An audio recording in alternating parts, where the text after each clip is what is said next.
Hi everybody, Steve Griffiths here, developer of the MTPredictor software program. In today's MTPredictor video, I'd like to follow up on some analysis I was looking at in yesterday's MTPredictor training webinar. In particular on the YM and in particular on this TS1 buy setup. It's always good to look at trade setups that don't necessarily unfold as anticipated to show that not all systems are 100% correct. In fact, losses will and do occur, and it's important to look at this and follow up in videos. I wish more software vendors would show more losses like this. It's more representative of real life trading. So in the webinar I was looking at the YM on this 3-minute chart as this TS1 unfolded live. For the more experienced users, we weren't looking at the STF, we were going to the higher time frame charts for our large degree trend. So for this we went to the 15-minute chart, and we noticed there weren't really any swings here that were giving us potential support. So I said the easiest way was then to go out to the next higher time frame, which was the hourly chart. So from this you can see there's a nice swing pivot back here or over the Christmas period, I think on the 22nd of December. So for this we right mouse click on that pivot low, do DP, and that gave us a potential support zone. Remember, these support zones are on the chart in advance. They're leading indicators. They're there before the market even gets there. So even before the market even opened, well, in the last couple of days, even before it opened on this day here, which was what, the 4th of January, you knew this was a potential support zone. So can you see what's happened here in that the market's come down, it's found support at this support zone, and then it's starting to rally back up.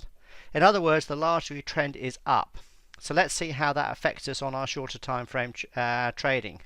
Well, what it does is then gives us permission to take the longer trades. There's our 60-minute support zone. Large degree trend is up. So therefore this TS1 buy setup would be with the large degree trend, and we suggested this one would be a good one to take.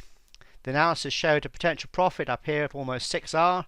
Remember, we use correct position sizing to keep our initial risk small and under control by varying our number of lots, contracts or shares to keep our initial risk the same on each trade. In this case it's less than 2% on a sample $20,000 account.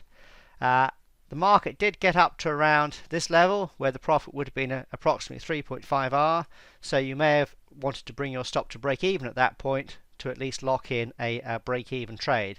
But let's take the worst case scenario. It's always good to be more pessimistic when you're doing analysis. Let's assume that you kept your stop at the stop trigger 977, and you would have been stopped out for a losing trade. Remember, losses can and do happen, but that loss was kept small at what we call -1R or 1 risk unit. Let's have a look what unfolded the rest of the day. There was a sell set up here which you wouldn't want to take because the large degree trend was up. However, we suggest you also follow the 5-minute charts as well, because very often this can happen. There was our TS1 buy on the 3-minute chart. The market went up, went down.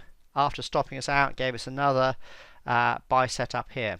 If we now again look at the analysis, this would have given us a first target up here for a potential 5.5R profit. Again, initial risk kept small under control, this time going long 3 contracts.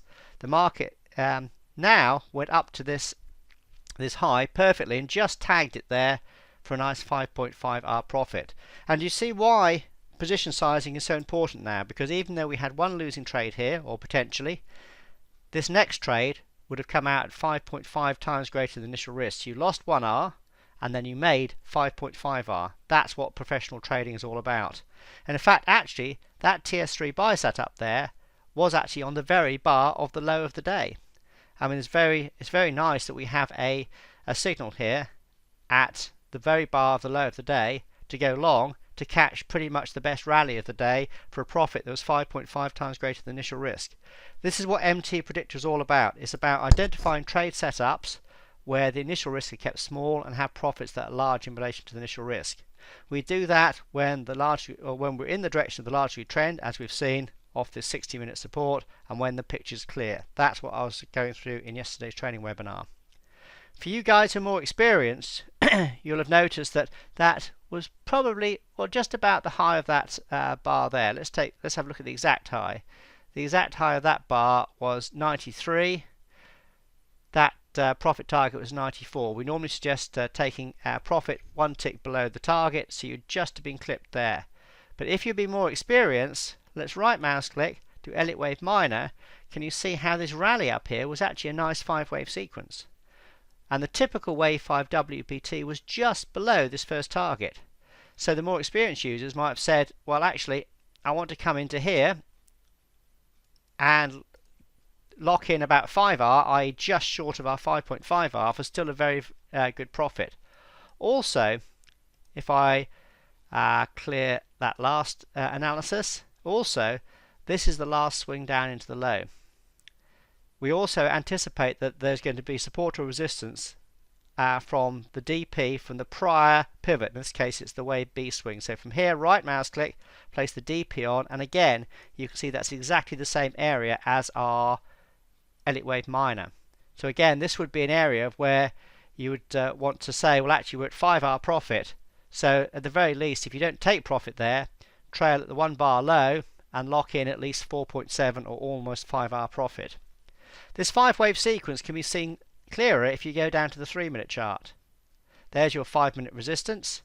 Here's the rally up. If I show that, that's our TS3 buy setup on the 5-minute chart. Here's our rally up. If we right mouse click, Elliott wave intermediate, you can see the 5-wave sequence really nice and clearly, with the high right at the typical wave 5 WPT, right in that 5-minute DP. So that's another reason where the more experienced users can use some of the more advanced tools in the software to be able to help manage your trade. But the main point I wanted to show you is, even if you made a losing trade earlier on the day here on your TS1 long trade there would have been a nice 5-minute trade for well, at least 4.7R, which is much greater than the initial risk on the first trade, to make up for that and make money overall. As a PS to this, if you're more experienced, there's one trade that we like to look at for the end of a 5-wave sequence. Most people say catching the end of a 5-wave sequence is tricky, difficult, and sometimes dangerous. I would agree with that 100%. The only time I suggest that is when you have other reasons for wanting or looking to see that an end of a 5-wave sequence is likely to end. And because of that, we have our 5-minute DP. In other words, we have resistance on a higher time frame. So I'm now back on the 3-minute chart. We have our Elliott wave pattern. The pattern is absolutely perfect and ideal. Look, it's absolutely a brilliant pattern. Starts at a good pivot. The 5-wave sequence looks clear, looks nice, everything looks great.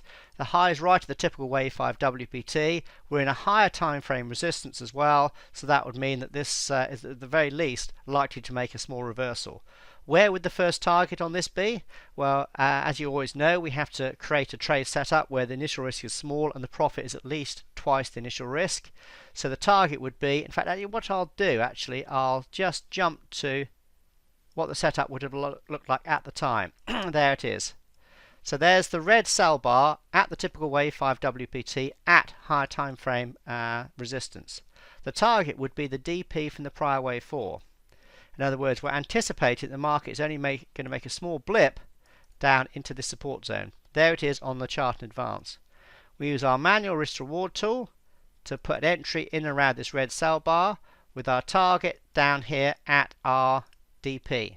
You can see there's the initial risk, kept small again, this time 4 contracts for the same 2% initial risk on 20,000 on a sample $20,000 account. The trade will be down here, the profit will be greater than 2 to 1 or potential 3.6R. If I turn trading mode off, you can see that's what the market did. It went down to that level, tagged that level absolutely perfectly before rallying into the close. So this would have been a good trade to take. The only cravat on this is because this is actually against the large degree uptrend, as we've already seen. So if you take a trade like this, it's only for the more aggressive and more experienced users. I'd suggest that you put your stop to break even once you go past the 100% initial risk level. So here you want to be more aggressive with your stop loss management, because we know we're against the large degree trend, and also because of that we're only anticipating a small move. So in other words, this would be another trade setup the more experienced users could take to gain another 3.6R profit. So hopefully this has been a good video to show you not only that MTPredictor has losing trades, every trade system does, but we keep our losses small and under control. I'll just take that one off. In other words, we use position size and to control our risk. Yes, there are losing trades, but then when we have our profits, as we did on this nice 5-minute set up here, the profits are much larger than the initial risk. That's what makes money overall. I then went into a bit more advanced analysis here, showing how even though you were only just one tick shy of that main target, there were other reasons why you'd want to bring your stop a little bit closer. The DP from the prior wave B combined in with the typical wave 5 WPT on a lovely and clear 5-wave sequence up there. So you'd want to lock in perhaps one tick below that low there for potentially 4.6, 4.7 R. That's shown even clearer on our 3-minute chart, whereas there's the 5-wave sequence up into the high there really nicely. There it is. We had a look at a potential trade for the more experienced users from the DP. Just set this up from the end of the 5-wave sequence into the DP from the prior wave 4. Just put this on again. There it is. So that was another look at what the more experienced users can do with the software. So hopefully this has been a good video to follow up, particularly on what I was looking at in a live MTPredictor webinar yesterday, to show you how the YM unfolded for the rest of the day, to show you that we got some good trades later on in the day.